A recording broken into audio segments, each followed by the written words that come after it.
Last Sunday, I wrapped up our 7 Lively Sins worship series with a sermon on greed.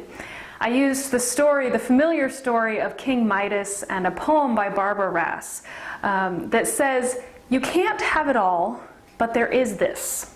All of this, the abundant life and love that is all around us."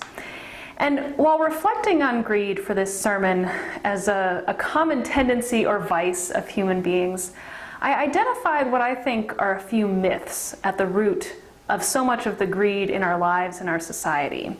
The first is this idea that we think we need more than we actually do, because we have difficulty distinguishing between what we need and what we want. The second myth is that there's not enough to go around, and so I have to grab for more. And then the third myth is this idea that if I have it all, I will be happy and secure. Now, my challenge to you and to the congregation was to consider what it means to have enough and what it means to have it all. Perhaps enough is enough, as the saying goes, or perhaps we have it all, and not in a possessive way, but in a relational way.